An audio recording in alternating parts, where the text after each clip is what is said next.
Question for you. What would you do if you found out about a brand new holiday that everyone else already seemed to know about? What if, as an adult, your parents sat you down and told you about Christmas for the very first time? You'd be pretty upset, wouldn't you?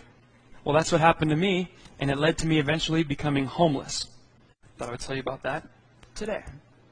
Now, I first want to say to all the people who are from out of town, I was born and raised right here in Reno, Nevada. So I knew everything that you guys know. I was very happy. I was very comfortable. I went to the University of Nevada, Reno. I graduated, and then I wanted to pursue comedy, so I went to Los Angeles. And that's where I found millions of other Persians. And they accepted me, but I didn't know anything about it. I had to learn about my culture in my mid-20s. There were now stereotypes I had to fit into.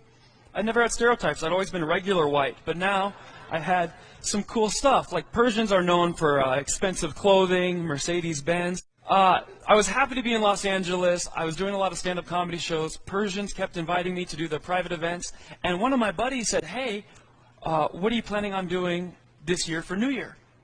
I said, well, it's March. I think we have 9 months to plan.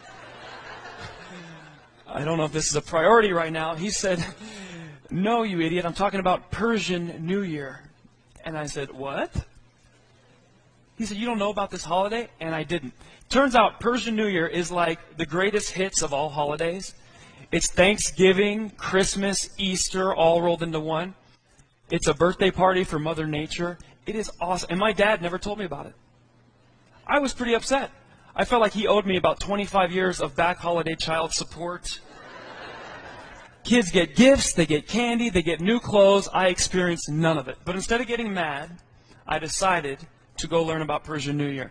And as a comedian, it was kind of easy. I set up 17 different shows across the nation, including Canada, Florida, New York. I said, I'm coming, I'm going to do comedy there, I'm going to bring some cameras, I'm hiring a whole crew, we're making a documentary. I want to invite other people to learn about Persian New Year with me. Pretty good idea. The problem was I could not afford any of that. So I had to make the ultimate sacrifice, which I was recently told is dying in battle. I did not do that. So I made the second most ultimate sacrifice. I became homeless.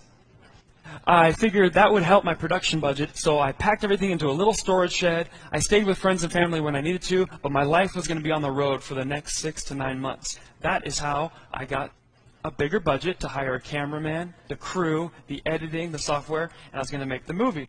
And what I learned about this in my travels was each stop I learned something new about what being Persian is. And it was pretty interesting. Persian Empire was responsible for innovations that we all still know and use today. So it's not that weird, this weird far-off Middle Eastern culture. As a matter of fact, they're responsible for the windmill, brain surgery, pajamas. We know about that stuff. Better yet, the birthday cake, ice cream, fruit punch, and the tambourine. So hey, you can't party without Persians. They started this stuff. Or more recently, Hot Pockets and eBay.